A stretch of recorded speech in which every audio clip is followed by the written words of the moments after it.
화려한 샹들로에 조명이 쏟아지는 호텔 대연회장. 그 눈부신 금빛 물결 속에서 은숙은 자꾸만 작아졌다. 빌려 입은 한복의 소매 끝동이 해져 있는 것을 들킬까봐 그녀는 자꾸만 두 손을 맞잡아 감추었다.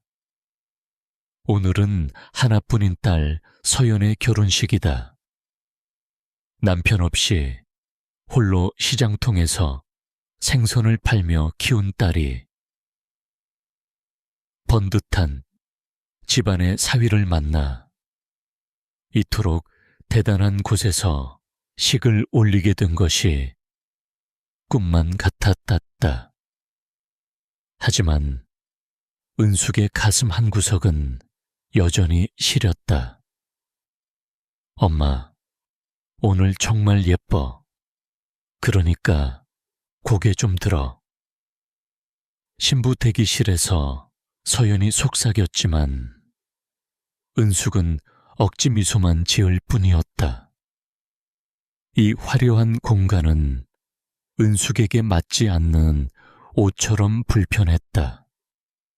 그때였다.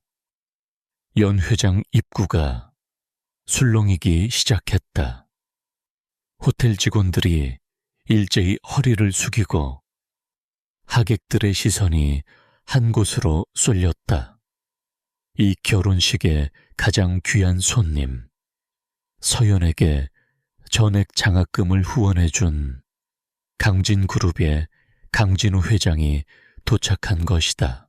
은숙은 멀찍이 서서 그를 바라보았다. 검은색 세단에서 내려 천천히 걸어 들어오는 남자. 품격 있는 수트 차림에 차가운 듯 지적인 분위기가 흐르는 노신사. 은숙은 숨이 멎는 것 같았다. 설마, 아니지. 그럴 리가 없어. 그 얼굴, 눈매, 그리고 걸음걸이까지. 20년 전 베트남 건설 현장 사고로 싸늘한 주검이 되어 돌아왔다던 남편. 명식과 너무도 닮아 있었다. 은숙의 심장이 미친 듯이 뛰기 시작했다. 주위의 소음은 먼 곳의 이야기처럼 아득해졌다. 그녀는 홀린 듯 그를 향해 발걸음을 옮겼다. 강 회장의 축사를 위해 단상 옆에 잠시 멈춰섰다. 그는 웨이터가 내미는 샴페인 잔을 받기 위해 오른손을 뻗었다. 은숙의 시선이 그의 손등에 머물렀다.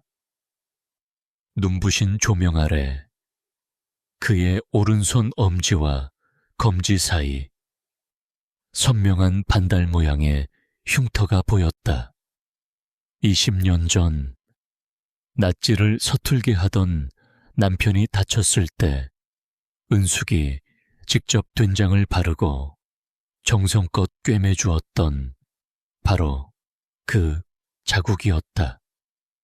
명식 씨. 은숙의 입술이 가늘게 떨렸다. 목소리는 차마 밖으로 나오지 못하고 목구멍에서 맴돌았다.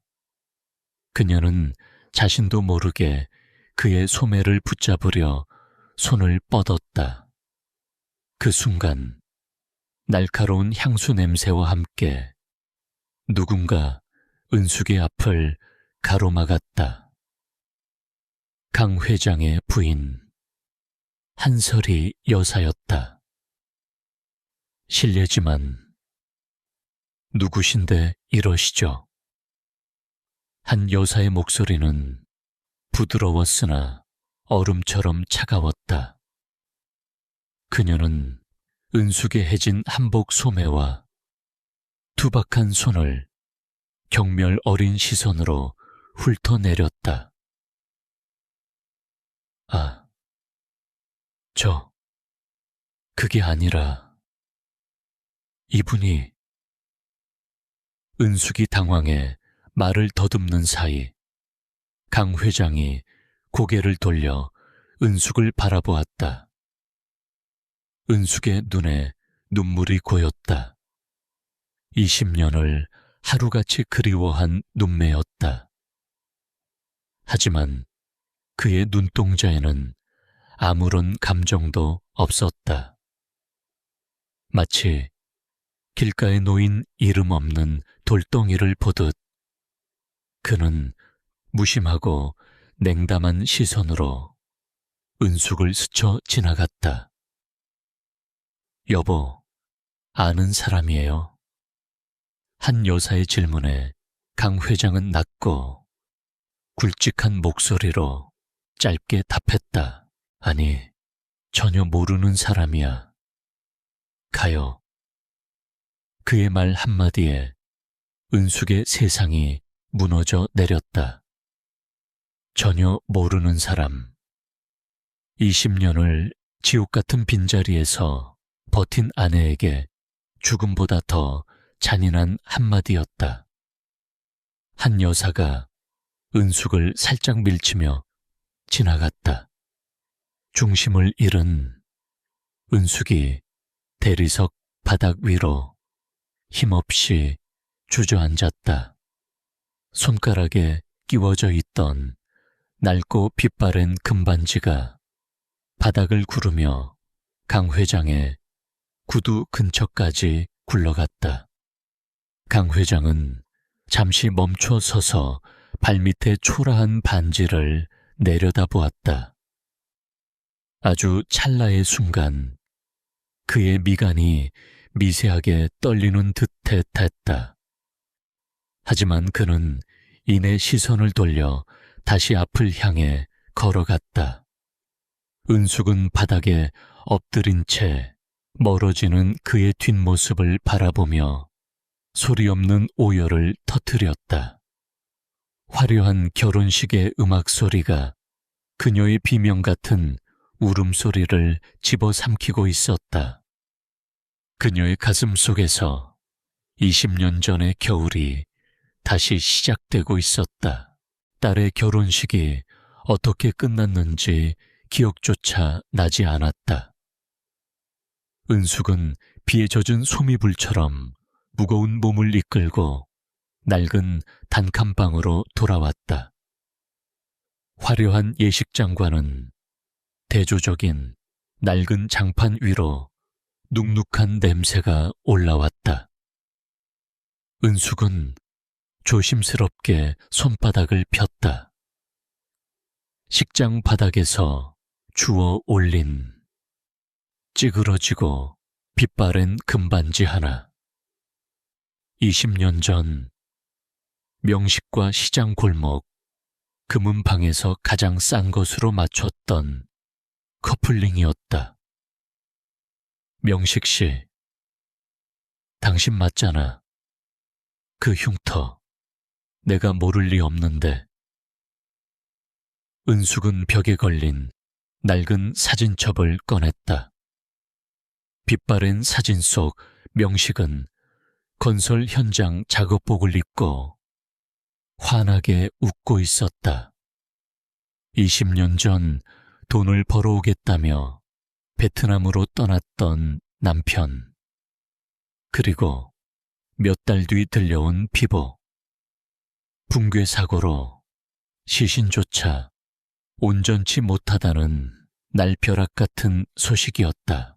당시 은숙은 베트남 현지까지 날아갔었다.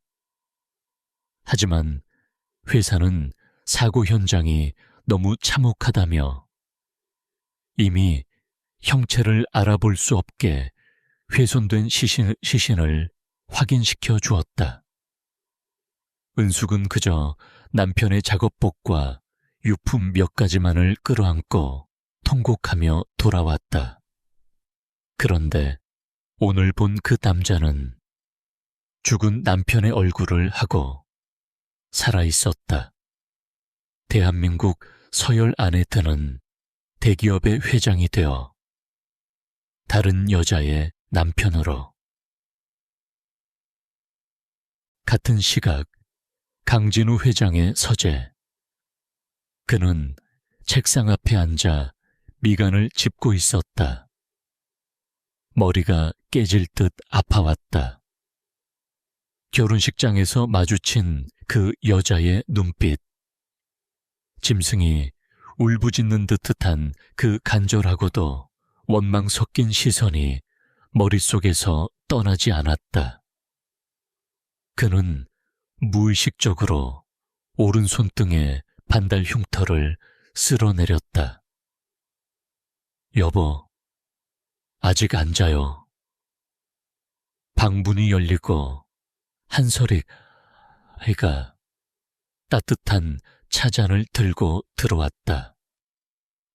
그녀는 진우의 어깨를 부드럽게 주무르며 상냥하게 물었다. 아까 그 여자 때문에 그래요.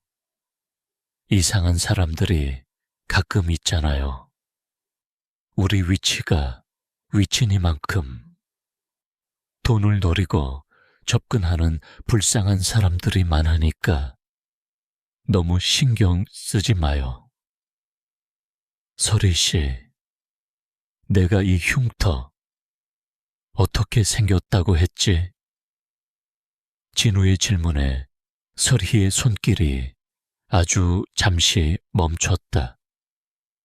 하지만 이내 화사한 미소를 지으며 답했다. 사고 때 생긴 거잖아요. 당신 베트남에서 구조될 때 기억 다 잃었을 만큼 크게 다쳤었으니까. 그 끔찍한 기억, 이제 그만 잊기로 했잖아요. 진우는 대답 대신 눈을 감았다. 사고 이전의 기억은 거대한 안개 속에 가려져 있었다. 눈을 떴을 때 제 곁을 지키고 있던 건 한설이였고, 그녀는 그에게 강진우라는 새 이름과 새 삶을 주었다. 하지만 오늘 그 안개 너머에서 누군가 자신의 이름을 부르는 환청이 들린 것 같았다.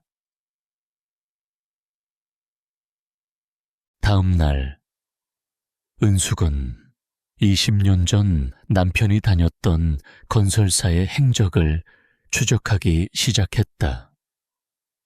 시장 동료의 아들이 법률 사무소에서 일한다는 말을 듣고 무작정 찾아갔다.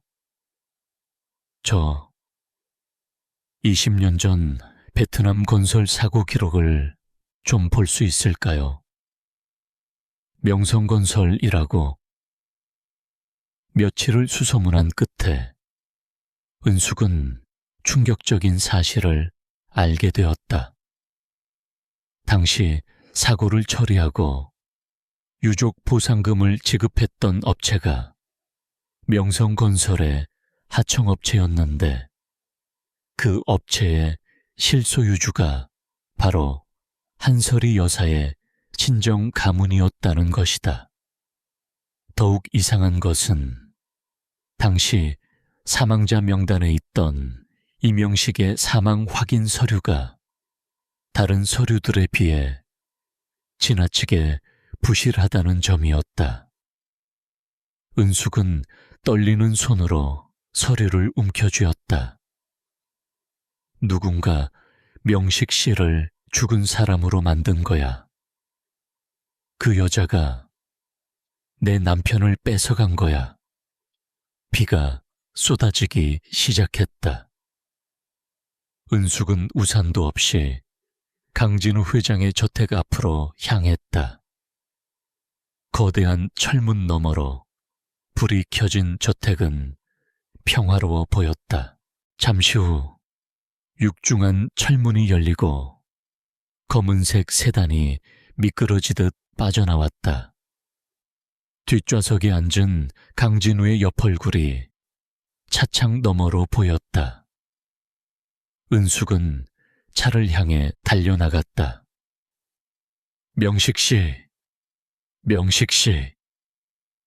차가 빗길을 가르며 은숙의 옆을 무심하게 지나쳤다.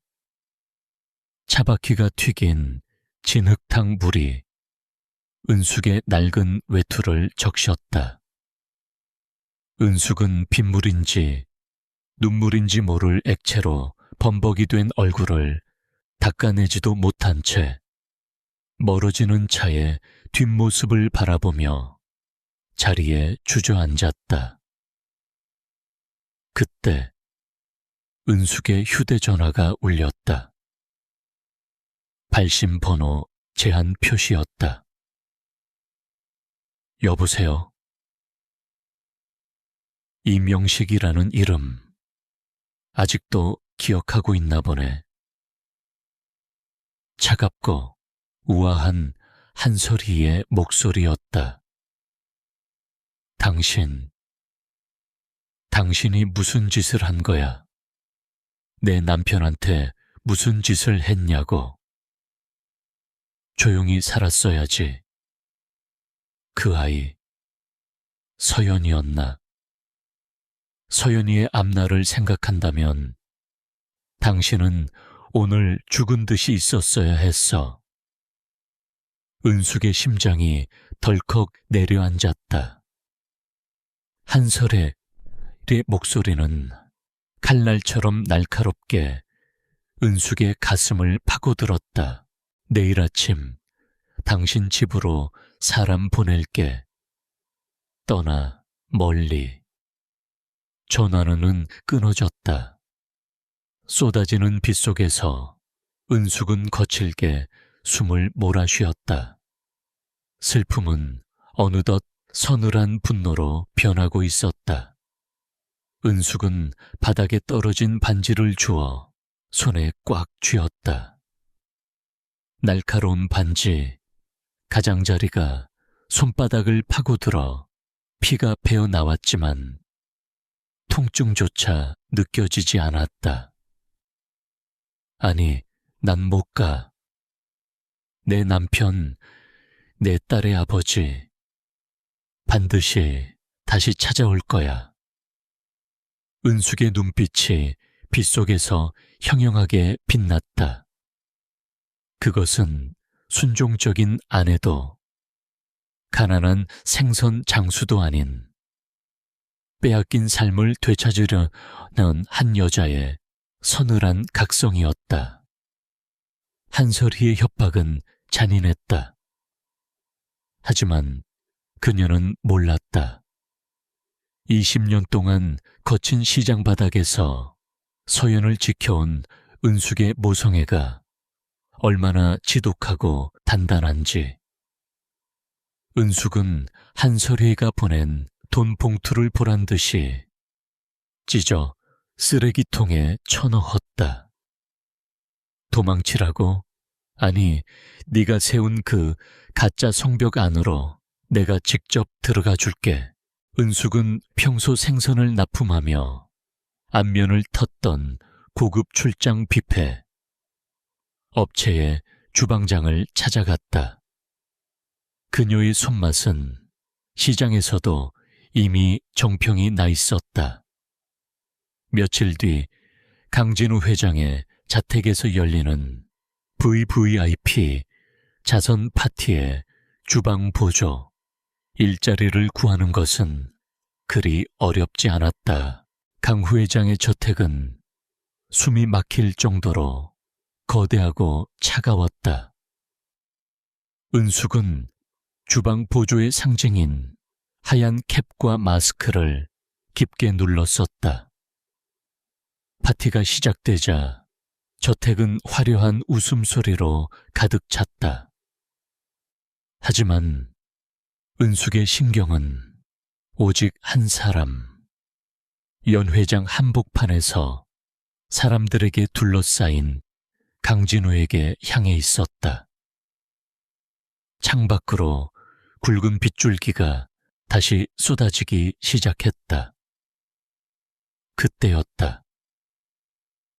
샴페인 잔을 들고 손님들과 대화하던 강진우가 미간을 찌푸리며 오른손 손목을 거칠게 주무르기 시작했다. 은숙의 심장이 덜컥 내려앉았다. 비가 오면 예전 사고 때 다쳤던 손목이 아리다고 했었지. 그것은 강진우 회장의 프로필 어디에도 나오지 않는 오직 명식과 은숙만이 아는 고질병이었다. 은숙은 쟁반을 든 손을 떨며 그에게 다가갔다. 따뜻한 차 한 잔 하시겠습니까? 낮게 변조한 목소리로 은숙이 물었다. 강진우가 고개를 돌려 그녀를 보았다. 마스크 위로 드러난 은숙의 눈동자가 흔들렸다. 그래요. 고맙소. 강진우가 잔을 받기 위해 손을 뻗었다. 은숙은 일부러 잔을 내려놓으며 그의 오른손등을 유심히 살폈다. 20년 전보다 희미해졌지만 그 반달 모양의 흉터는 분명히 그곳에 있었다. 그 순간 은숙은 참지 못하고 속삭였다. 많이 아프신가 보네요. 비가 오면 유독 그 자리가 아린 법이죠. 강진우의 눈동자가 순식간에 커졌다. 그는 잔을 든 채 굳어버린 듯 은숙을 빤히 바라보았다. 그걸 당신이 어떻게 알지? 내가 아프다는 걸. 아, 그게 연세 있으신 분들은 대개 그러니까요. 은숙이 황급히 고개를 숙이며 물러나려 했다. 하지만 강진우의 손이 은숙의 손목을 낚아챘다. 차갑고 단단한 악력이었다. 잠깐, 우리 어디서 본 적 있지 않나? 그의 목소리에 당혹감과 의구심이 뒤섞여 있었다. 20년의 세월도 한설의 산서우가 쳐놓은 기억의 장막도 본능적인 끌림까지는 막지 못한 것 같았다. 그때 등 뒤에서 서늘한 목소리가 들려왔다. 여보, 여기서 뭐 하세요? 한설아의 였다. 그녀는 화사한 드레스 자락을 휘날리며 다가와 강진우의 팔짱을 끼웠다. 그녀의 시선이 남편의 손에 잡힌 주방 보조, 즉 은숙에게 꽂혔다. 마스크 사이로 드러난 은숙의 눈을 확인한 한설이의 눈빛이 순식간에 사리로 번뜩였다.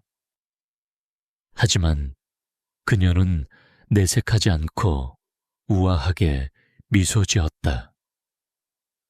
이 아주머니가 실수를 했나 보네요. 내가 처리할 테니 당신은 가서 손님들 좀 챙겨요. 강진우는 무언가 더 말하고 싶은 듯 은숙을 번갈아 보았지만 이내 한설에게 성화에 못 이겨 자리를 뗐다. 멀어지는 그의 뒷모습을 보며 은숙은 주먹을 꽉 쥐었다.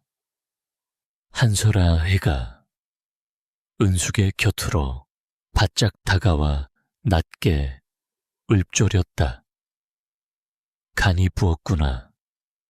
감히 여기가 어디라고 기어들어와. 내 남편이 있는 곳이야. 여기가 아니라 지옥이라도 난 들어와. 은숙의 당당한 대꾸에 한설의 가가 헛웃음을 터뜨렸다. 남편? 저 남자는 강진우야. 내 남편이자 이 제국의 주인이지. 네가 알던 그 가난한 인부는 20년 전에 이미 죽었어. 한 번만 더 눈앞에 띄면 그땐 네 딸 서연이 인생도 진짜 죽는 거야. 알겠니? 한설의 씨는 은숙의 가슴팍을 손가락으로 거칠게 밀치고는 차갑게 돌아섰다. 그날 밤 강진우는 서재에서 혼자 위스키를 들이켰다. 머릿속이 어지러웠다. 주방 보조 여자의 목소리, 그리고 아까 보았던 그 애절한 눈빛이 가슴 한구석을 자꾸만 찔러댔다. 그는 서랍 깊숙한 곳에서 낡은 수첩 하나를 꺼냈다. 그가 사고 직후 구조되었을 때 품고 있었다는 유일한 물건. 하지만 한설이는 그것이 기억을 잃기 전 그가 적었던 업무 일지라고만 했다. 진우는 수첩의 빈 페이지들을 넘기다 멈췄다. 맨 뒷장에 아주 희미하게 누군가의 이름이 적혔다 지워진 흔적이 있었다. 은숙. 그 이름을 입 밖으로 내뱉는 순간 심장이 찢어질 듯한 통증이 몰려왔다. 그는 괴로운 듯 머리를 감싸 쥐었다. 한편 파티가 끝난 저택 뒷문으로 나온 은숙은 빗속을 걸으며 다짐했다. 명식 씨, 당신은 잊었어도 당신 몸은 기억하고 있어. 당신 영혼이 기억해낼 때까지 내가 포기 안 해. 은숙은 가방 속에서 미리 챙겨온 강진우의 찻잔을 꺼냈다. 그의 타액이 묻은 찻잔. 그녀는 그것을 소중하게 감싸 안았다. 이제 증명할 차례였다. 은숙은 떨리는 손으로 유전자 검사 센터에 봉투를 움켜쥐었다. 며칠 전 파티장에서 몰래 챙겨온 강진우의 찻잔, 그리고 딸 서연의 칫솔로 의뢰한 검사였다. 결과지가 든 종이는 얇았으나 그 안에 담긴 진실의 무게는 은숙의 삶 전체를 짓누르는 듯했다. 불일치. 결과지를 확인한 은숙의 눈동자가 힘없이 흔들렸다. 그럴 리가 없었다. 그 흉터, 그 말투, 비가 오면 아려오는 그 손목까지 모든 것이 명식인데 왜 서류는 아니라고 말하는 것일까? 그때 은숙의 뒤에서 서늘한 그림자가 드리워졌다. 기대가 컸나 봐. 하긴 20년 만에 로또라도 맞은 기분이었겠지. 한설이였다. 그녀는 우아한 트렌치코트, 자락을 휘날리며 검사센터 복도에 서 있었다. 그녀의 입가에 걸린 비열한 미소가 은숙의 심장을 찔렀다. 네가 손을 쓴 거지. 은숙이 결과지를 구기며 소리쳤다. 한설이는 천천히 다가와 은숙의 귓가에 낮게 읊조렸다. 이 바닥이 어떤 곳인지 아직도 모르는구나. 돈이면 유전자 지도도 다시 그릴 수 있는 게 세상이야. 넌 절대 강진우의 털끝 하나도 건드릴 수 없어. 왜냐하면 그는 내가 만든 작품이니까. 한설이는 은숙의 손목을 거칠게 낚아채며 구겨진 결과지를 빼서 바닥에 던졌다. 내 경고는 어제로 끝났어. 이제부터 네가 움직일 때마다 네 딸 서연이의 시댁 식구들이 네가 생선 비린내 풍기며 구걸하던 과거를 하나씩 알게 될 거야. 신혼여행에서 돌아오는 내 딸의 얼굴이 어떻게 변할지 기대되네. 한솔아이가 떠난 뒤 은숙은 빗물 섞인 아스팔트 바닥에 주저앉아 울분을 토했다. 하지만 이대로 무너질 수는 없었다. 서연이를 지키기 위해서라도, 명식 씨를 되찾기 위해서라도 진실을 찾아야 했다. 은숙은 발길을 돌려 예전 명성건설에서 남편과 함께 일했던 노 반장을 찾아갔다. 그는 현재 경기도 외곽에 작은 고물상을 운영하고 있었다. 노 반장님, 제발 말씀해 주세요. 20년 전 그 사고, 정말 명식 씨가 죽는 거 보셨어요? 은숙의 간절한 물음에 노 반장은 담배, 연기를 길게 내뿜으며 먼 곳을 응시했다. 그의 눈에 죄책감이 서렸다. 은숙 씨, 사실 나도 그날 이상한 걸 봤어. 명식이가 실려 나갈 땐 분명 숨이 붙어 있었거든. 근데 한솔이 그 여자가 나타나더니 병원이 아니라 웬 검은 차에 명식이를 태워 보내더라고. 그러고는 다음 날 바로 사망 확인서가 날아왔지. 노 반장의 고백에 은숙은 숨이 멎는 것 같았다. 그럼 그 시신은요? 제가 확인했던 그 시신은 누구였나요? 그게 마침 그날 연고 없는 베트남 현지 노동자 한 명이 같이 사고를 당했었어. 아마 그 시신을 명식이로 둔갑시켰을 거야. 한솔이가 자기네 집안 사업 살리려고 명식이의 설계 능력이 필요했거든. 명식이가 천재였잖아.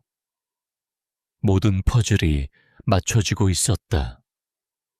한솔이는 남편의 재능을 탐내 그를 사회적 죽음으로 몰아넣고 기억을 잃은 그에게 새로운 신분을 입혀 자신의 꼭두각시로 만든 것이었다. 한편 강진우는 집무실에서 서연의 결혼식 영상을 반복해서 돌려보고 있었다. 화면 속에서 울고 있던 은숙의 얼굴이 주민되었다. 그 여자를 볼 때마다 가슴 한쪽이 저릿하며 이름 모를 통증이 밀려왔다. 명식 씨, 그 여자가 불렀던 이름. 진우는 자신도 모르게 만년필로 종기에 이명식이라는 세 글자를 적어 내려갔다.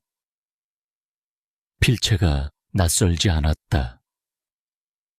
아니, 평생 써온 이름처럼 손에 착 감겼다. 그때 서재 문이 열리고 한설희가 들어왔다. 그녀는 진우가 적고 있던 종이를 발견하고는 눈빛이 가늘게 떨렸다.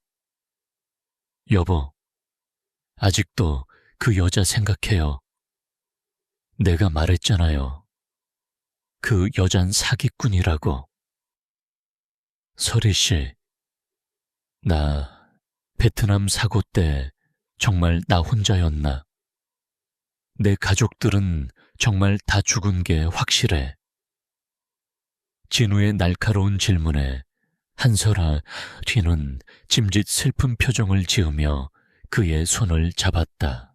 그럼요. 당신이 얼마나 힘들어했으면 기억까지 지웠겠어요. 제발 지나간 불행에 매달리지 마요. 지금의 당신은 강진우고 내 남편이에요. 한설혜위는 진우를 안심시키며 미소 지었지만 등 뒤로 숨긴 그녀의 손은 파르르 떨리고 있었다. 그녀는 결심한 듯 서재를 나와 비서에게 전화를 걸었다. 그 여자, 더 이상 입을 못 놀리게 해. 수단과 방법을 가리지 말고. 은숙은 노 반장에게 받은 당시 사고 현장의 비밀 장부를 품에 안고 집으로 향했다. 그것은 한설이가 저지른 비리의 증거였다. 집 앞 골목길 가로등 불빛이 깜빡거렸다. 은숙은 뒤에서 느껴지는 서늘한 인기척에 발걸음을 빨리 했다. 하지만 검은 코트를 입은 사내들이 순식간에 그녀를 에워쌌다. 그 봉투 순순히 내놓으시지. 사내들이 은숙을 위협하며 다가왔다. 은숙은 품 안의 장부를 꽉 움켜쥐었다. 이것마저 뺏기면 모든 것이 끝이었다. 안 돼. 이건 내 남편 인생이야. 은숙이 저항하며 도망치려던 찰나 사내 중 한 명이 은숙을 밀쳤다. 은숙은 차가운 시멘트 바닥에 머리를 부딪히며 쓰러졌다. 정신이 아득해지는 가운데 누군가 그녀의 품에서 장부를 가로채는 것이 보였다. 그때였다. 골목 어귀에서 강한 헤드라이트 불빛이 비치며 고급 세단 한 대가 급정거했다. 차에서 내린 사람은 다름 아닌 강진우였다. 그는 퇴근길의 묘한 이끌림에 이 동네를 찾았다가 광경을 목격한 것이었다. 저게 무슨 짓들이야. 강진우의 불호령에 사내들이 당황하며 흩어졌다. 진우는 바닥에 쓰러진 은숙에게 달려갔다. 괜찮으시오. 정신 차려봐요. 은숙은 흐릿한 시야 너머로 자신을 안아든 남자를 보았다. 20년 전 지친 몸으로 퇴근해 자신을 안아주던 남편의 품속 그대로였다. 명식 씨, 가지 마요. 은숙은 그의 옷자락을 붙잡은 채 정신을 잃었다. 진우는 자신의 품에 안긴 여자의 온기를 느끼는 순간 머릿속에서 거대한 댐이 무너지듯 수많은 파편 같은 기억들이 쏟아져 들어오기 시작했다. 낡은 단칸방, 보글보글 끓는 된장찌개 냄새, 그리고 자신을 보며 환하게 웃던 여자의 얼굴. 진우는 극심한 두통에 비명을 지르며 은숙을 더욱 세게 끌어안았다. 빗줄기가 두 사람 위로 쏟아져 내렸다. 병원 특실의 공기는 차갑고 건조했다. 은숙이 눈을 떴을 때 가장 먼저 보인 것은 하얀 천장이 아니라 자신을 내려다보고 있는 진우의 흔들리는 눈동자였다. 정신이 좀 듭니까? 진우의 목소리는 평소의 냉정함을 잃고 낮게 떨리고 있었다. 은숙은 깨질 듯한 머리 통증을 견디며 몸을 일으키려 했지만 진우가 그녀의 어깨를 부드럽게 눌러 말렸다. 더 누워 있어요. 머리를 다쳤다고 합니다. 은숙은 멍하니 진우를 바라보았다. 강진그룹의 제왕이 아니라 비오는 밤 다친 아내를 위해 약을 사오던 그 시절의 명식이 눈앞에 있는 것 같았다. 왜 저를 구하셨나요? 은숙의 물음에 진우는 대답 대신 자신의 오른손을 내려다보았다. 빗속에서 그녀를 안았을 때 느꼈던 그 지독한 기시감. 심장 깊은 곳에서 울려 퍼지던 통박질이 여전히 멈추지 않고 있었다. 당신이 부른 그 이름, 이명식. 그게 대체 누구길래 나를 그런 눈으로 보는 거지? 은숙은 입술을 깨물었다. 지금 모든 것을 말하면 한설희가 또다시 방해할 것이다. 유전자 검사 결과까지 조작하는 여자다. 은숙은 전략을 바꾸기로 했다. 머리가 아닌 그의 몸과 영혼이 기억하는 것을 건드려야 했다. 며칠 뒤 은숙은 퇴원하자마자 다시 진우의 저택 주방으로 향했다. 한설의위는 진우의 아침 식사를 챙긴다는 핑계로 은숙의 출입을 철저히 금지하려 했지만 진우가 예상외로 강하게 나왔다. 그 아주머니가 만든 음식이 입에 맞더군. 당분간 내 식사는 그분이 전담하게 해.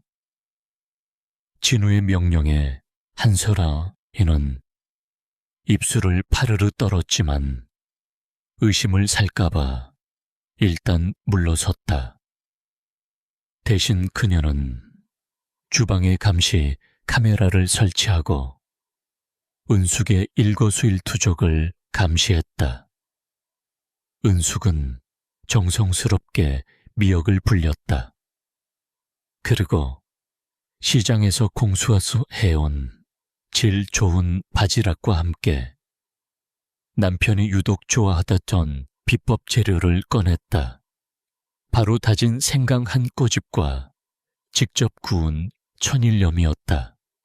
비린내를 잡고 뒷맛을 알싸하게 만드는 이 방식은 은숙의 고향집에서만 내려오는 비밀이었다. 명식은 생전 이 미역국 한 그릇이면 세상 부러울 게 없다고 말하곤 했다. 서재에서 서류를 보던 진우는 문틈으로 새어 들어오는 냄새에 손에 든 펜을 멈췄다. 20년 동안 한 번도 느껴본 적 없는, 그러나 세포 하나하나가 기억하고 있는 듯한 그리운 향기였다. 그는 홀린 듯 다이닝 룸으로 내려갔다. 식탁 위에는 김이 모락모락 나는 미역국 한 그릇과 소박한 반찬 몇 가지가 차려져 있었다. 은숙은 멀찍이 서서 숨을 죽인 채 그를 지켜보았다. 진우가 숟가락을 들어 국물을 한 입 떠 넣었다. 따뜻한 국물이 목을 타고 넘어가는 순간 진우의 손이 멈췄다. 알싸한 생강향과 깊은 바다의 맛. 그의 머릿속에 갑자기 섬광 같은 환영이 스쳐 지나갔다.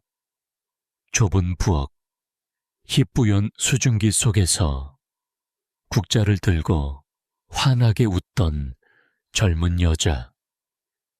여보, 생일 축하해요. 내가 당신 좋아하는 생강 미역국 끓였어. 환청처럼 들려온 그 목소리에 진우의 눈에서 눈물 한 방울이 툭 떨어져 국물 속으로 들어갔다. 그는 영문도 모른 채 숟가락을 놓지 못하고 어깨를 들썩이며 미역국을 삼켰다. 이 맛, 나 알고 있어. 진우가 젖은 목소리로 중얼거렸다. 은숙은 참지 못하고 그에게 다가갔다. 기억나시나요? 당신이 가장 좋아하던 그 국이에요. 진우가 고개를 들어 은숙을 보았다.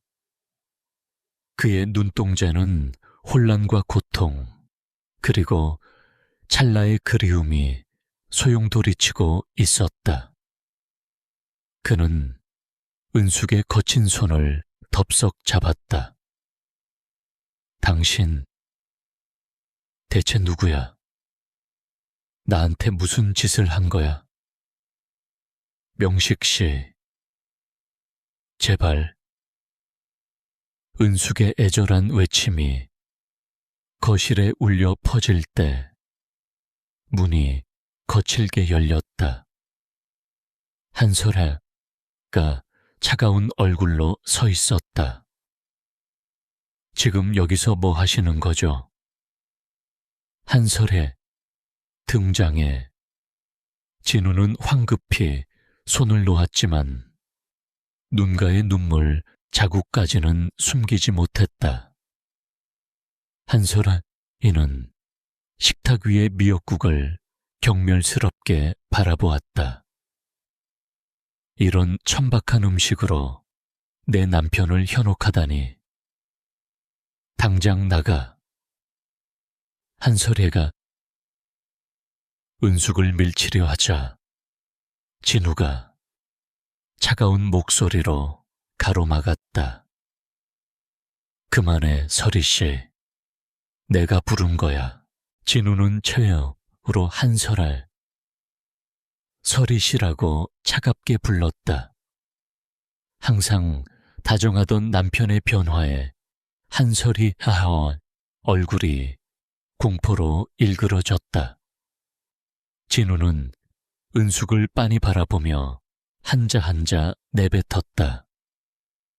내일부터 이분 주방이 아니라 내 개인 비서실로 출근하도록 해. 내가 확인할 게 좀 있어서 말이야. 그것은 은숙에게 내미는 구원의 손길이자 한설알 희를 향한 선전포고였다. 비서실로 첫 출근을 하던 날, 은숙은 투박한 생선 장수의 옷을 벗고 단정한 정장을 입었다. 하지만 거울 속 자신의 모습보다 그녀를 더 긴장하게 만든 것은 회장실 문을 열자마자 느껴지는 서늘한 공기였다. 한설이는 결코 만만한 여자가 아니었다. 그녀는 은숙을 내쫓는 대신 더 정교하고 잔인한 방법을 선택했다. 바로 강진우의 정신을 무너뜨리는 가스라이팅이었다. 여보, 요즘 환청이 심해진 것 같아서 최 박사님을 모셨어요. 은숙이 차를 들고 회장실로 들어갔을 때 한설혜인은 중후한 차림에 정신과 전문의와 함께 진우의 곁을 지키고 있었다. 진우는 초조한 듯 손가락을 까닥거리며 책상 앞에 앉아 있었다. 환청이라니. 내가 어제 분명히 들었다고 했잖소. 그 아주머니가 만든 음식에서 옛날 기억이. 진우씨, 그건 뇌가 만들어낸 가짜 기억이에요. 최 박사가 부드럽지만 단호한 목소리로 말을 잘랐다. 사고 후유증으로 인한 해리성 장애입니다. 낯선 사람에게서 익숙함을 느끼고 싶어 하는 무의식이 환각과 환청을 만들어내는 거죠. 지금 곁에 있는 이 아주머니도 당신의 병증을 자극하는 위험 요소일 뿐입니다. 은숙은 찻잔을 내려놓는 손에 힘을 주었다. 저 의사 역시 한설이의 돈에 매수된 것이 분명해했다. 진우의 눈동자가 흔들렸다. 20년 동안 믿어온 아내와 의사가 자신을 환자로 몰아가자 스스로의 기억조차 의심하기 시작한 것이다. 한설이는 은숙을 향해 승리자의 미소를 지으며 차갑게 명령해했다. 비서님, 회장님께서 안정이 필요하시니 당분간 업무 보고는 서면으로만 하세요. 그리고 회장님 약 챙겨드리는 건 내가 직접 할 테니 당신은 잡무나 처리해. 비서실 구석자리로 밀려난 은숙은 포기하지 않았다. 그녀는 한설이가 진우에게 먹이는 약 봉투를 유심히 관찰했다. 그리고 퇴근길에 몰래 약알 하나를 챙겨 성분 분석을 의뢰했다. 결과는 충격적이었다. 그것은 단순한 신경안정제가 아니었다. 장기 복용 시 기억력을 감퇴시키고 환각을 유발할 수 있는 향정신성 의약품이 포함되어 있었다. 한설아리는 진우의 기억이 돌아오는 것을 막기 위해 20년 동안 그를 서서히 독살하고 있었던 것이다. 은숙은 분노로 온몸이 떨렸다. 명식 씨를 산송장으로 만들고 있었어. 그 고운 사람을. 그날 오후 한설희가 잠시 자리를 비운 사이 은숙은 회장실로 뛰어 들어갔다. 진우는 약 기운 때문인지 멍한 눈으로 창밖을 보고 있었다. 명식 씨, 정신 차려요. 그 약 먹으면 안 돼요. 은숙이 진우의 어깨를 흔들었다. 진우가 초점 없는 눈으로 은숙을 보았다. 당신, 또 왔군. 의사가 그랬어. 당신은 내 환각이라고. 내 뇌가 만들어낸 가짜라고. 아니요, 난 가짜가 아니에요. 만져봐요. 내 손이 이렇게 따뜻한데 어떻게 가짜예요? 은숙은 진우의 손을 끌어당겨 자신의 뺨에 갖다 댔다. 거칠고 뜨거운 눈물이 진우의 손등을 적셨다. 그 온기에 진우의 눈동자가 아주 잠시 맑아졌다. 이 눈물 뜨거운데 이 약 드시지 마세요. 한설이가 당신을 속이고 있어요. 당신은 강진우가 아니라 이명식이에요. 우리 딸 서연이의 아버지라고요.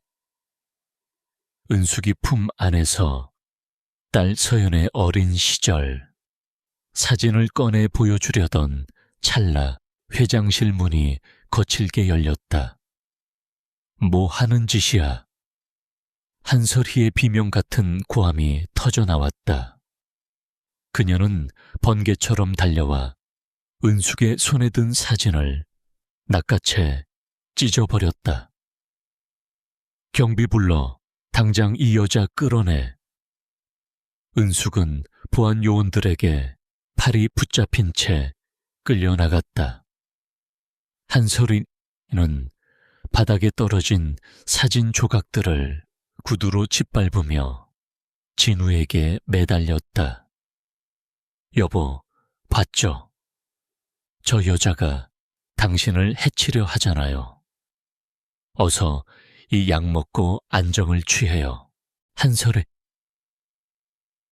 떨리는 손으로 진우의 입에 다시 약을 밀어 넣었다.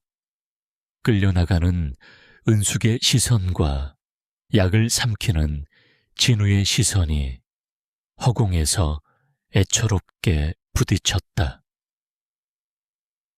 그날 밤 은숙은 저택 뒷마당 쓰레기통을 뒤져 찢어진 사진 조각들을 찾아냈다.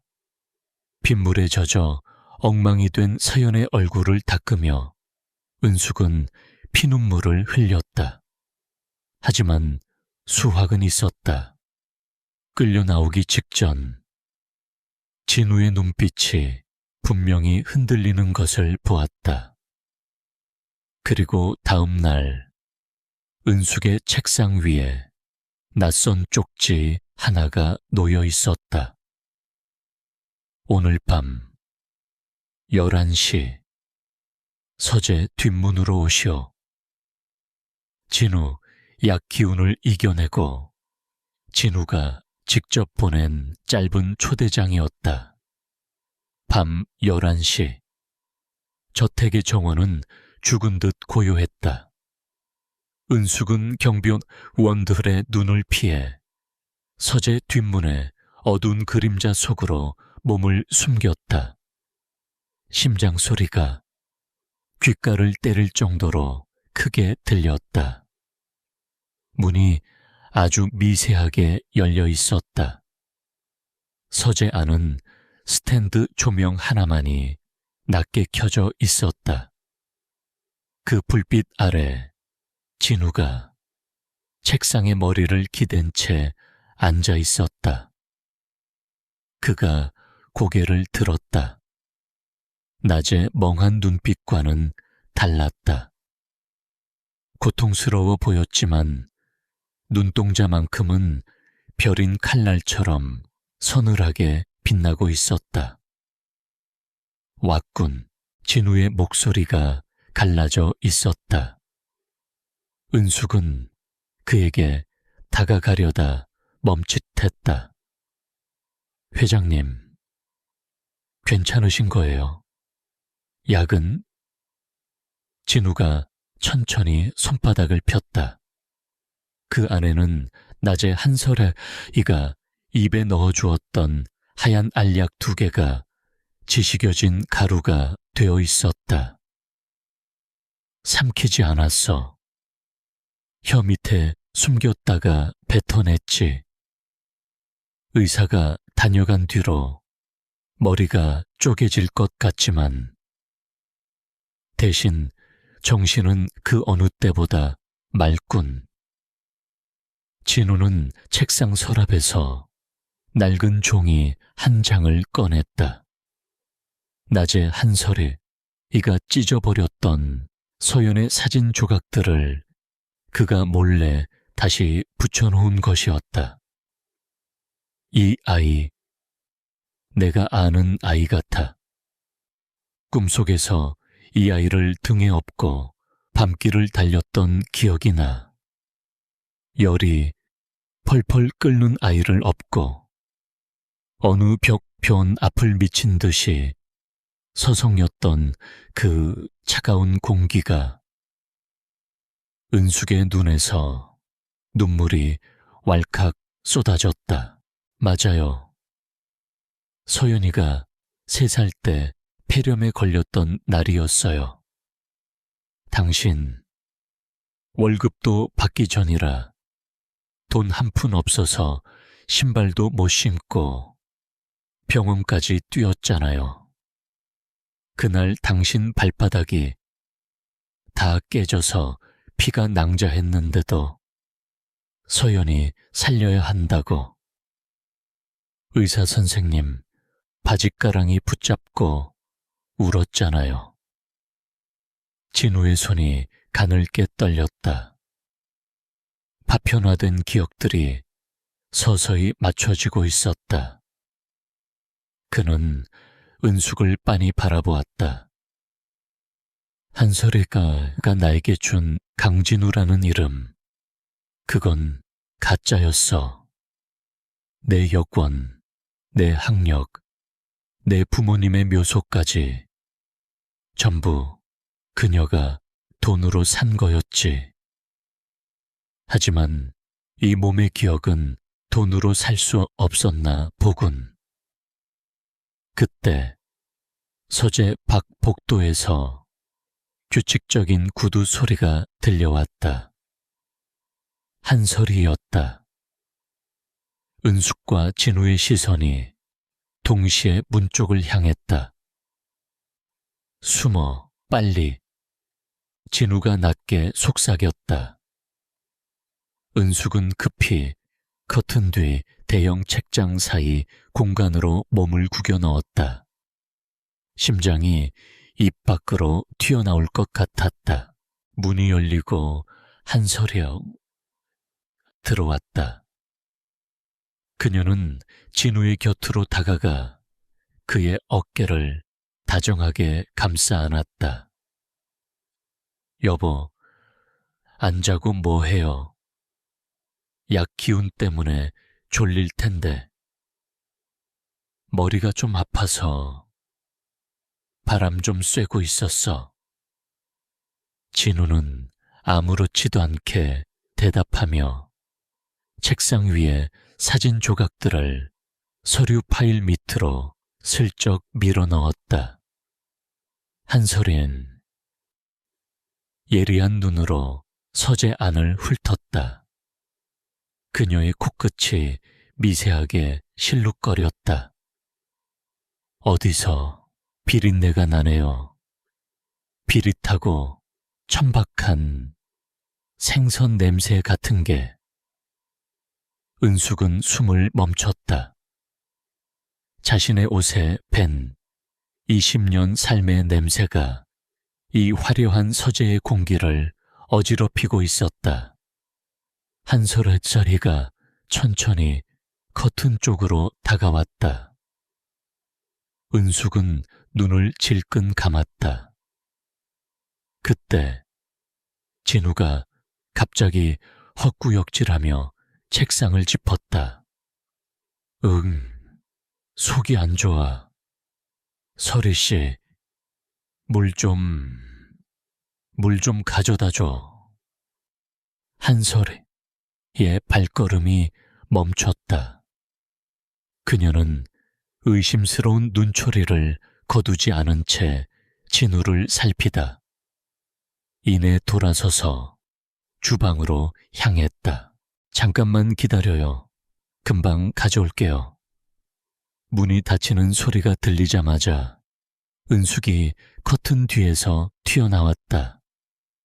진우는 거친 숨을 몰아쉬며 은숙의 손에 작은 열쇠 하나를 쥐어주었다. 이건 내 개인 금고 열쇠야. 안방 드레스룸 거울 뒤에 숨겨져 있어. 그 안에 내 진짜 사고 기록과 한설희가 숨긴 장부들이 있을 거야. 그녀가 나를 강진우로 만들기 위해 죽인 사람들의 명단도. 하지만 회장님, 위험해요. 한설아가 알면. 이미 20년을 죽은 채로 살았어. 더는 그렇게 못해. 진우의 눈빛은 단호했다. 내일 밤 한설이가 재단 자선 파티에 참석하느라 집을 비울 거야. 그때 금고를 열어. 그리고 그걸 가지고 서연이에게 가. 은숙은 열쇠를 가슴 깊숙이 품었다. 그것은 남편의 인생을 되찾을 마지막 희망이었다. 은숙이 뒷문으로 빠져나가려는 찰나 진우가 그녀의 손목을 잡았다.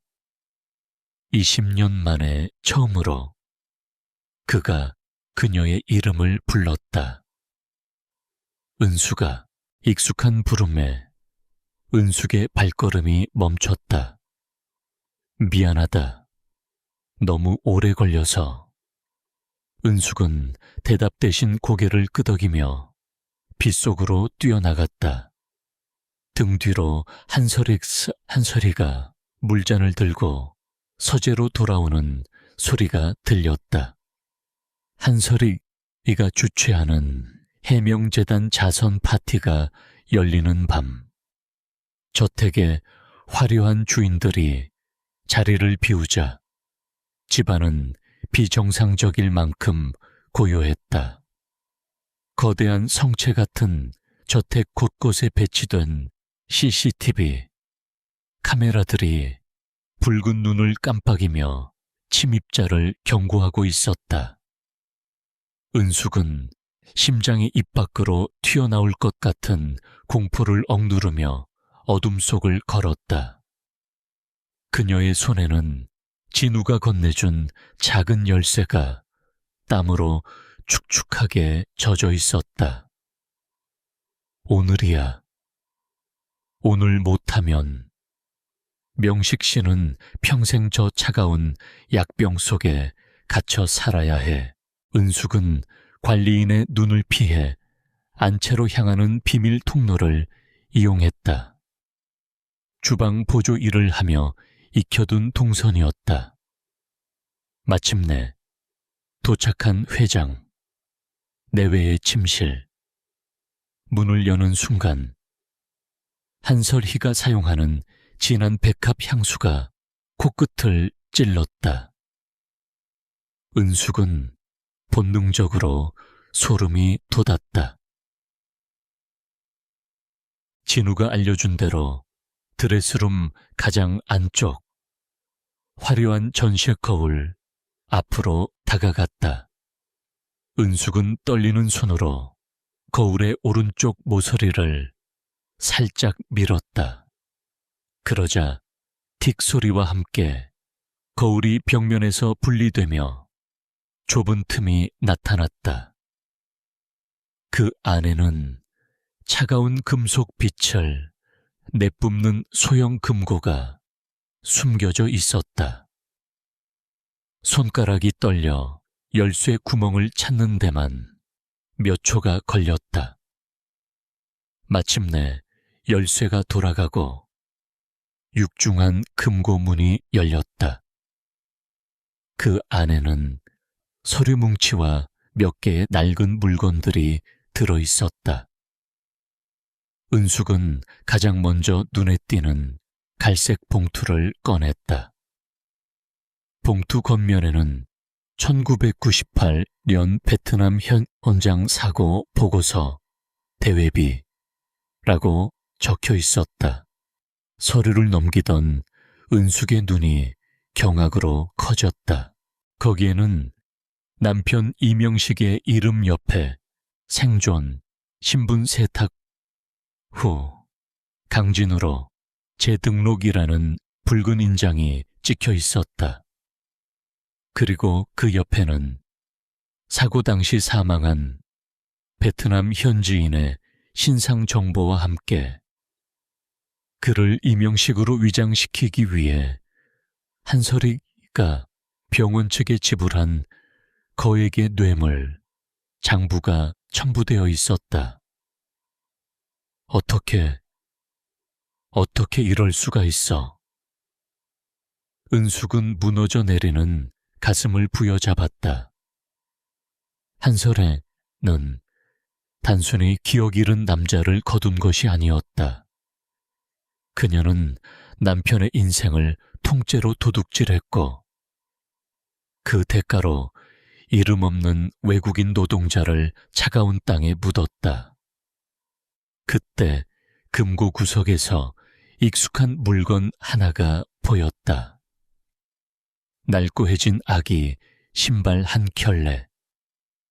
서연이가 돌 때 명식이 시장에서 사왔던 분홍색 고무신이었다.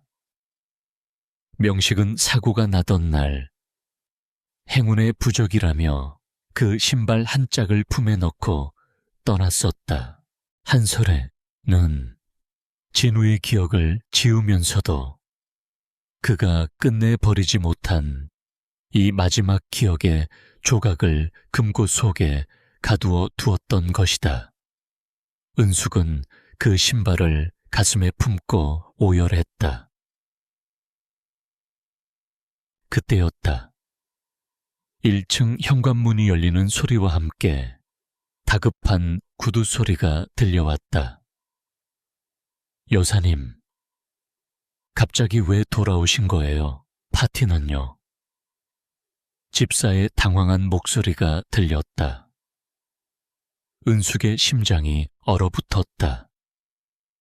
기분이 안 좋아 집에 쥐새끼가 든 것 같아서.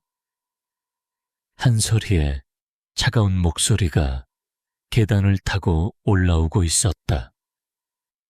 그녀는 예민한 직감으로 무언가 잘못되었음을 느끼고 파티 도중에 돌아온 것이었다. 구두 소리가 점점 가까워졌다. 2층 복도를 지나 침실 쪽으로 향하고 있었다. 은숙은 미친 듯이 금고문을 닫고 거울을 원상태로 돌려놓았다. 하지만 서류 봉투와 아기 신발을 챙겨나갈 문이 없었다. 침실 문고리가 돌아가는 소리가 들렸다. 은숙은 드레스룸의 두꺼운 코트, 숲 사이로 몸을 던졌다. 문이 열리고 한설이가 들어왔다. 그녀는 방 안을 한 바퀴 둘러보더니 곧장 드레스룸으로 향했다. 한설이는 코트들 앞을 천천히 지나가며 낮게 읊조렸다. 어디 있니? 내가 여기까지 왔는데 인사라도 해야지. 한설의 쓰어리가 은숙이 숨어있는 코트 자락을 막 걷어내려던 찰나 그녀의 휴대전화가 울렸다. 뭐, 강 회장이 사라졌다고?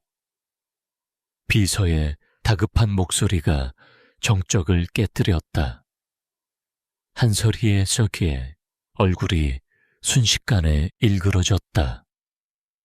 병원에 있어야 할 사람이 어디로 갔다는 거야? 당장 찾아내. 한설에 은숙이 숨어있는 코트 바로 앞에서 발길을 돌려 방을 뛰쳐나갔다. 은숙은 그 자리에 주저앉아 거친 숨을 몰아쉬었다. 한편 강진우는 병원 환자복 위에 코트 하나를 걸친 채 병원을 빠져나와 택시에 몸을 실었다. 그의 목적지는 저택도 회사도 아니었다. 기억의 실타래가 풀리며 머릿속에 끊임없이 떠오르던 그곳. 20년 전 자신이 아내와 딸을 위해 마지막으로 장을 봐오던 낡은 시장 골목이었다. 비가 내리기 시작했다. 진우는 비틀거리며 시장 골목 끝, 이제는 낡아 허물어져가는 단칸방 앞에 섰다. 그곳은 은숙이 20년째 떠나지 못하고 지켜온 삶의 터전이었다. 진우는 떨리는 손으로 문을 두드렸다. 은숙아 있니? 문이 열리고 서류를 품에 안은 채 달려온 은숙이 그곳에 서 있었다. 비에 젖은 두 사람의 시선이 마주쳤다. 진우는 은숙의 가슴에 안긴 분홍색 아기 신발을 보는 순간 참아왔던 통곡을 터뜨리며 그녀를 끌어안았다. 내가 명식이다. 내가 돌아왔어, 은수가. 쏟아지는 빗줄기 속에서 20년의 세월이 씻겨 내려가고 있었다. 하지만 저 멀리 한설이가 보낸 검은 차들의 헤드라이트가 어둠을 뚫고 그들을 향해 다가오고 있었다. 빗줄기는 더욱 굵어져 앞이 보이지 않을 정도였다. 낡은 단칸방 앞 가로등 불빛 아래에서 은숙과 명식은 서로를 놓칠세라 필사적으로 끌어안았다. 20년의 세월이 이 한 번의 포옹에 응축되어 있었다. 명식의 어깨가 짐승의 울음소리를 내며 들썩였다. 은수가 미안하다. 내가 너무 늦었지. 이 못난 놈이 당신이랑 서연이를 지옥에 두고 나 혼자 천국에서 살았어. 아니에요, 명식씨. 살아있어 줘서, 이렇게 돌아와 줘서 고마워요. 그거면 됐어요. 은숙은 명식의 젖은 얼굴을 두 손으로 감싸쥐었다. 하지만 감동을 만끽할 시간은 길지 않았다. 골목 어귀를 가득 메운 검은 세단들의 라이트가 두 사람을 잔인하게 비추었다. 타이어가 빗길에 미끄러지는 날카로운 소리와 함께 문들이 일제히 열렸다. 검은 우산들이 대열을 갖추며 펼쳐졌고 그 사이로 한설의 희가 걸어 나왔다. 그녀의 킬힐이 빗물 고인 아스팔트를 날카롭게 찍어 눌렀다. 참 눈물겨운 상봉이네. 20년 만에 돌아온 남편과 시장통 생선 장수 아내라니. 삼류 드라마도 이보단 고급스럽겠어. 한설의 목소리는 평소보다 더 낮고 서늘했다. 그녀는 부들부들 떨고 있는 은숙의 품 안, 삐져나온 서류 봉투와 분홍색 아기 신발을 꿰뚫어 보듯 응시했다. 여보, 아니, 강진우 회장님, 그만하고 이쪽으로 와요. 당신 지금 약 기운 때문에 헛것을 보고 있는 거야. 저 여자가 당신을 납치해서 세뇌하고 있다고. 명식은 은숙의 앞을 가로막아 서며 한설의 희를 쏘아보았다. 그의 눈빛에는 예전의 혼란이나 두려움은 없었다. 오직 서리빨 같은 분노만이 서려 있었다. 닥쳐. 내 몸에 그 더러운 약을 쏟아붓고 내 아내와 자식을 지운 대가, 내가 어떻게 치르게 해줄지 기대하는 게 좋을 거야. 난 강진우가 아니야. 내 이름은 이명식이다. 한설이의 인매가 비틀렸다. 그녀는 천천히 다가와 명식의 귀에 대고 낮게 속삭였다. 이명식, 그래, 그렇게 불러줄게. 그럼 당신 딸 서연이는 어떻게 될까? 재벌 회장의 후원을 받은 인재가 아니라 신분 세탁한 범죄자 아버지를 둔 사기꾼의 딸이 되겠지. 이제 막 시댁에서 자리 잡으려는 그 애 인생을 당신이 직접 짓밟고 싶은 거야. 명식의 주먹이 떨렸다. 한설이는 은숙을 향해 시선을 돌렸다. 이봐, 은숙 씨. 당신이 가진 그 서류. 그거 세상에 나가는 순간 명성건설 비리도 터지겠지만 강진그룹도 무너져. 그럼 서연이 시댁에서 가만히 있을까? 그 집안, 체면 빼면은 시체인 거 당신이 더 잘 알잖아. 은숙은 품 안에 아기 신발을 더 꽉 쥐었다. 딸을 볼모로 잡은 협박. 그것은 엄마인 은숙에게 가장 치명적인 칼날이었다. 하지만 은숙은 이번에는 고개를 숙이지 않았다. 서연이는 자기 아버지가 어떤 사람인지 알 권리가 있어.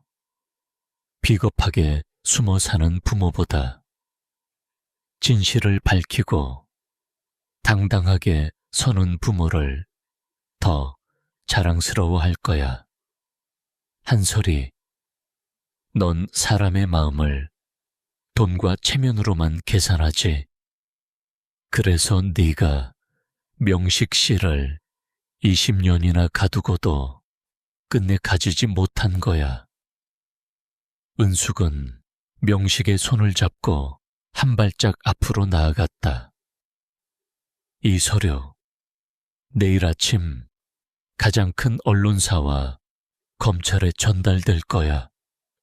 명식 씨는 내가 지켜. 당신이 만든 그 가짜 성벽 안으로 우리 남편 절대로 안 보내.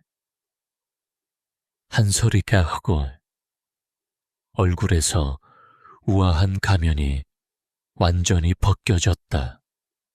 그녀의 눈에 광기가 서렸다. 지킨다고. 너희가 여기서 살아나갈 수 있을 것 같아. 얘들아, 회장님 모셔. 그리고 저 여자가 들고 있는 거 당장 빼서. 덩치 큰 사내들이 우산을 던져버리고 두 사람을 향해 좁혀왔다. 명식은 은숙을 자기 등 뒤로 숨기며 주변에 놓인 목재 파레트를 집어들었다. 은숙아, 내 뒤에서 절대 떨어지지 마. 난전이 벌어지려는 찰나. 시장 골목 반대편에서 또 다른 차량들의 서치라이트가 쏟아졌다. 사이렌 소리와 함께 경찰차가 아닌 검은색 밴 여러 대가 도착했다. 차에서 내린 사람은 다름 아닌 명식의 비서실장과 서연의 신랑, 그리고 서연이었다. 서연은 빗속을 달려와 은숙과 명식 앞에 섰다. 엄마, 아빠. 서연의 부름에 명식의 눈시울이 다시 뜨거워졌다. 한솔아사이는 당황하며 뒷걸음질 쳤다. 서연 뒤에서 나타난 사위는 차가운 표정으로 한솔의 희를 바라보았다. 장모님, 아니, 한솔이 여사님, 저희 집안 체면 걱정은 안 하셔도 됩니다. 이미 저희 집안 어른들께 모든 진실을 말씀드렸고, 저희 아버님은 진실을 덮는 것보다 정의를 세우는 것이 가문의 명예를 지키는 길이라 하셨습니다. 비서실장이 명식에게 다가와 정중히 고개를 숙였다. 회장님, 아니 이명식 선생님, 준비가 끝났습니다. 이제 제자리로 돌아가실 시간입니다. 한솔이 넣은 빗속에 고립되었다. 자신이 믿었던 돈과 권력, 체면이라는 방패가 하나둘씩 부서져 내리고 있었다. 은숙은 남편의 손을 잡고 딸의 부축을 받으며 당당하게 골목을 걸어 나갔다. 이제 태풍은 지나갔다. 이제는 그들이 뿌린 대로 거둘 시간이었다. 강진그룹 창립 20주년 기념식장. 화려한 금빛 장식과 수천 개의 크리스털 조명이 빛나는 이곳은 한서리가 쌓아 올린 가짜 제국의 정점이었다. 취재진의 카메라 플래시가 터지는 가운데 한설희는 단상에 올라 우아한 미소를 지으며 마이크 앞에 섰다. 오늘 이 자리를 빌려 저희 강진우 회장님이 건강상의 이유로 잠시 경영 일선에서 물러나 휴식을 취하게 되었음을 알려드립니다. 그동안 회장님을 대신해 제가 한설희의 말이 채 끝나기도 전 연 회장의 육중한 문이 거칠게 열렸다. 쏟아지는 빛을 등지고 한 남자가 걸어 들어왔다. 병원 환자복 대신 완벽하게 핏이 떨어지는 수트를 입은 남자. 강진우. 아니, 이명식이었다. 그리고 그의 곁에는 해진 한복 대신 단정하고 품격 있는 정장을 차려입은 은숙이 함께였다. 식장은 순식간에 찬물을 끼얹은 듯 정적에 휩싸였다. 휴식은 내가 아니라 당신이 취해야 할 것 같군. 한설희 여사사. 여사. 명식의 목소리가 스피커를 타고 장내에 낮고 묵직하게 울려 퍼졌다. 한설희 얼굴이 순식간에 하얗게 질렸다. 그녀는 떨리는 목소리로 경비원들을 불렀다. 뭐해? 저 사기꾼들을 당장 끌어내지 않고. 회장님은 지금 약 기운 때문에 정신이 온전치 못하시다고. 아니, 내 정신은 그 어느 때보다 맑아. 당신이 20년 동안 내 몸속에 쏟아부은 그 독한 약들 덕분에 진실이 얼마나 쓴지 아주 잘 알게 됐거든. 명식은 당당하게 단상 위로 걸어 올라갔다. 그는 한설희의 손에 쥐어진 마이크를 가로채 취재진을 향해 자신의 오른손등을 들어 보였다. 여러분, 보십시오. 이 흉터는 강진그룹 회장 강진우의 것이 아닙니다. 20년 전 베트남 건설 현장 원장에서 가족을 위해 땀을 흘리던 평범한 노동자 이명식의 흔적입니다. 객석에서 웅성거림이 터져나왔다. 한설희는 미친 듯이 소리쳤다. 거짓말이야. 저 여자가 당신을 세뇌한 거야. 당신은 강진우야. 내가 살려낸 강진우라고. 그때 은숙이 단상 앞으로 나섰다. 그녀의 손에는 낡은 분홍색 아기 신발 한 짝과 금괴에서 찾아낸 갈색 봉투가 들려 있었다. 한설희 씨, 당신은 돈으로 신분도 바꾸고 병원 기록도 샀지만 이 신발에 담긴 한 아버지의 사랑까지 살 수는 없었어. 여기 이 서류들이 당신이 20년 전 어떻게 한 사람의 인생을 도둑질했는지, 어떻게 무고한 외국인 노동자를 죽은 이명식으로 둔갑시켰는지 증명해 줄 거야. 은숙은 서류 뭉치를 공중에 뿌렸다. 하얀 종이들이 눈송이처럼 흩날리며 기자들의 발밑으로 떨어졌다.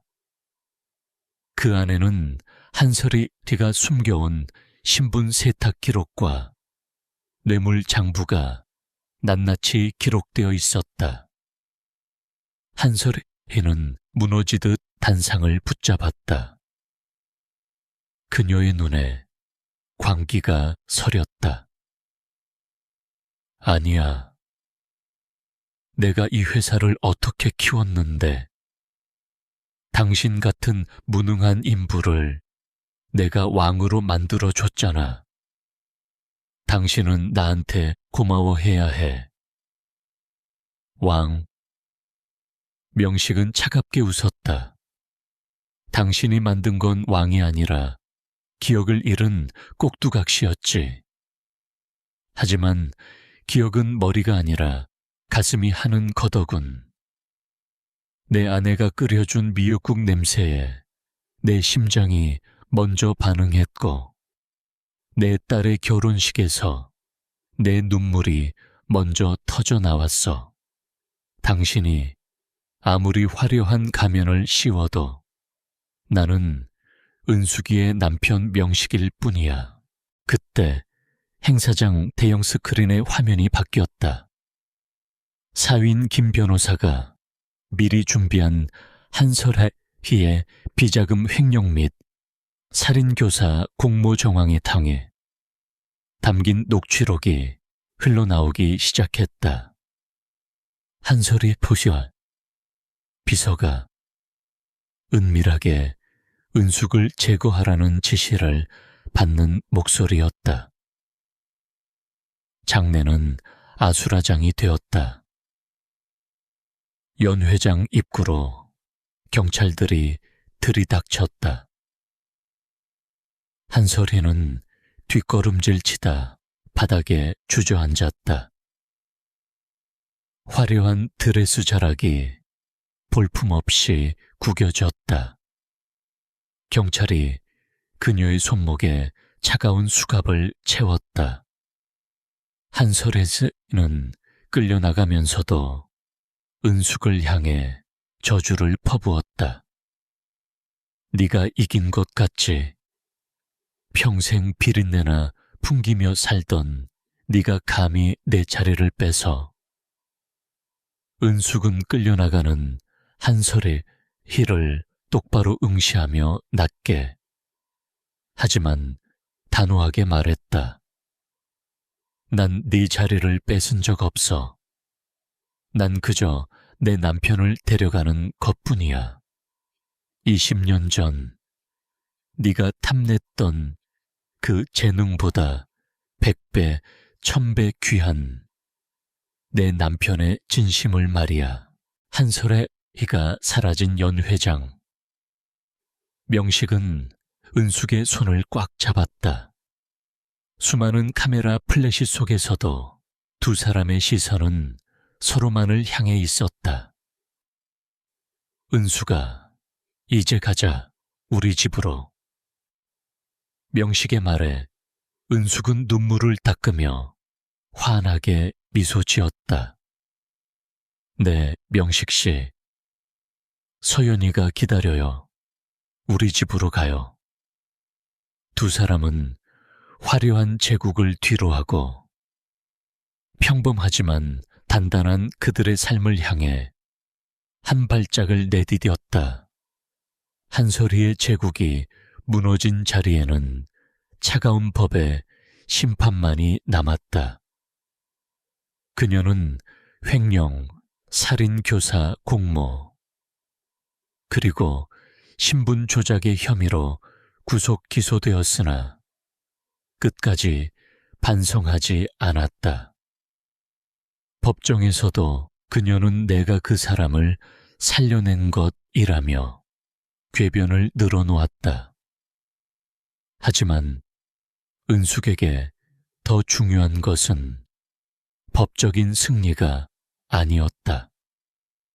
남편 명식의 텅 빈 20년을 채워주는 것, 그리고 강진우라는 가면을 벗고 이명식이라는 이름을 다시 입는 과정이었다. 면회회실에 투명한 유리를 사이에 두고 은숙과 한설이가 마주 앉았다. 한때 우아함의 상징이었던 한설이는 수의를 입은 채 초점 없는 눈으로 은숙을 노려보았다. 여길 왜 왔니? 승리자의 기분이라도 만끽하러 온 거야? 은숙은 조용히 한설의 희를 바라보았다. 분노보다는 연민이 느껴졌다. 20년 동안 한 남자의 영혼을 가두고 살았던 여자의 끝은 이토록 초라했다. 당신이 뺏어간 건 명식 씨의 기억만이 아니었어. 당신 자신의 인생도 그 거짓말 속에 가둬버린 거지. 당신은 단 한 번도 명식 씨를 사랑한 적이 없어. 그저 당신의 야망을 채워줄 도구가 필요했을 뿐이지. 사랑? 그까짓게 밥 먹여주니 내가 없었으면 그 사람은 베트남 이름 모를 땅에 묻혔을 거야. 아니, 내가 아는 명식 씨라면 차라리 그 땅에 묻혔을지언정 남의 인생을 훔쳐 왕노릇 하지는 않았을 거야. 당신은 끝내 이해 못하겠지. 사랑은 가지는 게 아니라 그 사람이 그 사람답게 살 수 있게 지켜주는 거라는 걸. 은숙은 준비해온 물건을 유리창 너머로 보여주었다. 그것은 명식이 금고에서 꺼낸 낡은 아기 신발이었다. 이제 이 신발, 제 주인을 찾았어. 당신의 그 화려한 보석들보다 이 낡은 고무신 한 짝이 명식 씨에겐 더 큰 힘이 됐대. 당신이 아무리 약을 먹여도 이 신발을 보며 버텼다더군. 한설의 눈동자가 흔들렸다. 은숙은 미련 없이 자리에서 일어났다. 다시는 당신을 보러 오는 일은 없을 거야. 법의 심판 달게 받아. 그게 당신이 망가뜨린 사람들에 대한 최소한의 예의니까. 저녁 무렵 명식은 회장직 사퇴서를 제출하고 정식으로 경영권을 전문 경영인에게 넘겼다. 강진그룹은 이제 그의 것이 아니었다. 그는 대신 은숙의 낡은 단칸방으로 돌아왔다. 좁은 방, 보글보글 끓는 된장찌개 냄새가 온 방 안을 채우고 있었다. 명식은 방 한구석에 앉아 은숙의 거친 손을 잡았다. 생선 비린내가 배고 굳은 살이 박인 20년의 고단함이 고스란히 담긴 손이었다. 은숙아, 이 손, 내가 이렇게 만들었구나. 명식의 목소리가 떨렸다. 그는 은숙의 손마디 하나하나에 입을 맞췄다. 내가 없는 동안 당신이 어떤 길을 걸었을지 감히 짐작조차 할 수 없어. 미안하다는 말로는 부족해. 평생을 갚아도 안 될 거야. 명식 씨, 그런 소리 말아요. 당신이 돌아온 것만으로도 내 20년은 보상받았어. 우리 이제 앞만 보고 살아요. 서연이도 있고 이제 사위도 생겼잖아요. 그때 문이 열리고 서연이 들어왔다. 그녀는 여전히 어색한 듯 문 앞에 서서 명식을 바라보았다. 명식은 주저하며 자리에서 일어났다. 서연아. 서연의 눈에 눈물이 고였다. 그녀는 가방에서 낡은 수첩 하나를 꺼냈다. 은숙이 예전에 명식의 유품이라며 소중히 간직했던 글자조차 희미해진 일기장이었다. 아빠, 이 수첩 맨 뒷장에 적힌 글 기억나세요? 제가 초등학교 갈 때 선물로 가방 사주겠다고 적은 모으셨던 거요. 명식은 수첩을 받아들었다. 20년 전 가난하지만 행복했던 시절에 자신이 적은 삐뚤빼뚤한 글씨가 보였다. 우리 서연이 학교 가는 날 세상에서 제일 예쁜 분홍색 가방 사주기. 명식이가 은숙이한테 약속함. 명식은 무너지듯 바닥에 주저앉아 얼굴을 감싸 쥐었다. 한설희가 준 수천억의 재산보다 이 작은 약속 하나가 그의 가슴을 후벼 팠다.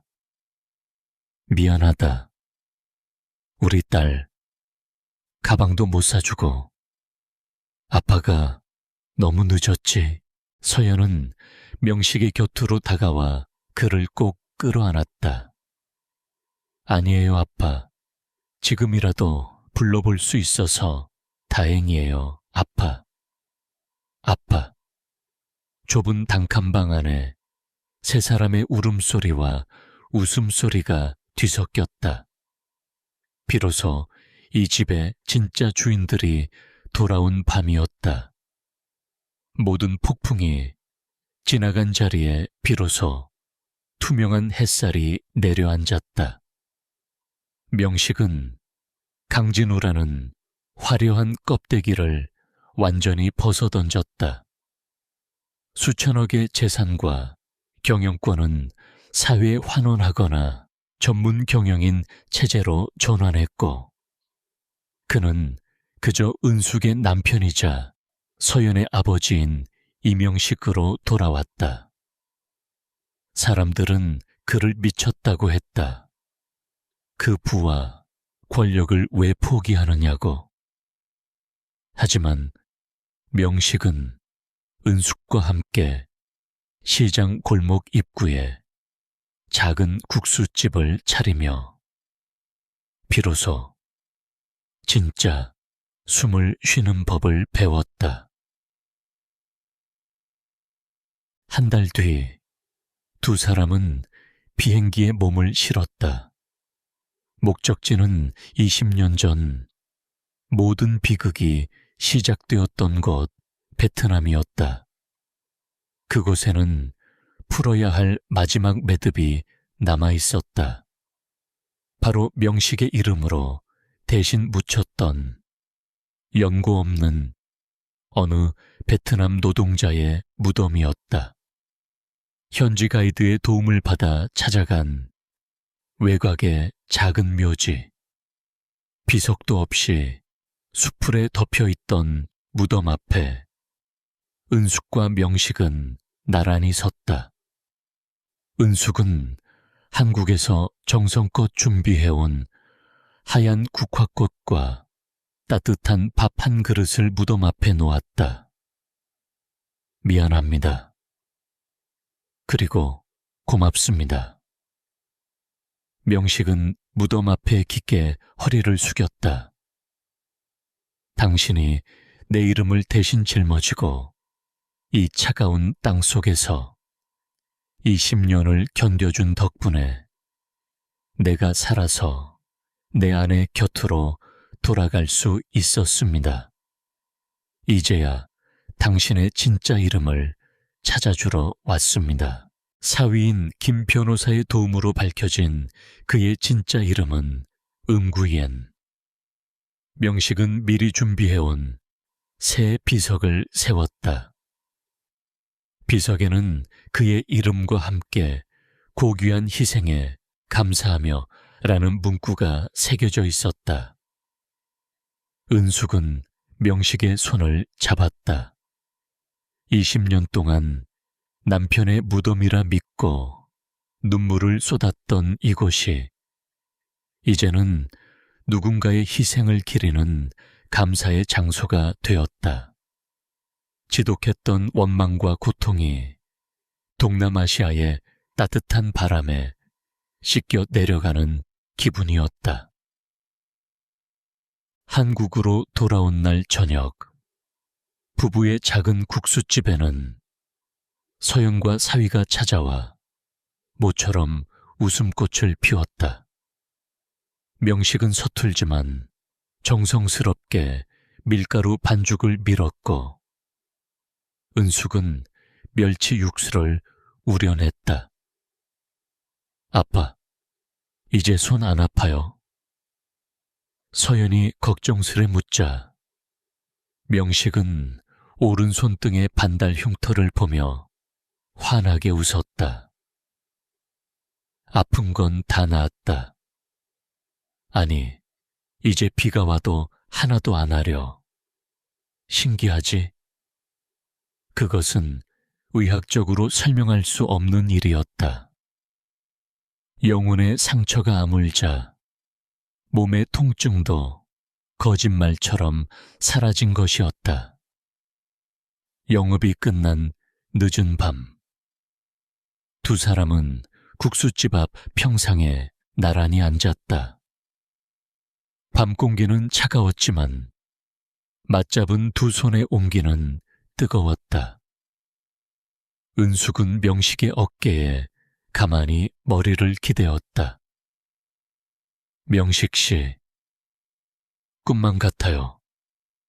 내일 아침에 눈을 뜨면 당신이 또 사라져 있을까봐 겁이 날 때가 있어. 은숙아, 나 이제 어디 안 가. 당신이 나 찾으러 지옥까지 온 거 다 아는데 내가 어디를 가겠어. 명식은 은숙의 야윈 어깨를 감싸 안았다. 20년 전 가난했지만 단단했던 그 사랑이 이제는 새패 깎이고 다듬어져 보석처럼 빛나고 있었다. 은수가 고맙다. 포기하지 않아 줘서. 생선 비린내 풍기면서도 끝까지 나 기다려줘서. 기다린 거 아니에요. 그냥 당신이 올 줄 알고 마중 나가 있었던 거지. 은숙의 말에 명식은 소리 없이 미소 지었다. 저 멀리 가로등 불빛 아래 20년 전 그들이 함께 걸었던 그 시장 골목이 보였다. 이제 그 골목은 절망의 통로가 아니라 매일 아침 함께 일터로 향하는 희망의 길이 되었다. 은숙은 눈을 감았다. 20년 만에 찾아온 진정한 평온이었다. 긴 겨울을 지나 드디어 그녀의 인생에도 꽃피는 봄이 찾아왔다. 여보, 내일은 서연이가 좋아하는 생강 미역국 좀 끓여야겠어요. 그래, 당신 미역국은 세상에서 제일 맛있으니까. 두 사람의 낮은 대화 소리가 밤하늘 속으로 부드럽게 퍼져나갔다. 20년을 돌아온 남편, 그리고 20년을 지켜낸 아내. 두 사람의 발치 위로 달빛이 따사롭게 머물렀다. 집으로 가는 길은 더 이상 외롭지 않았다.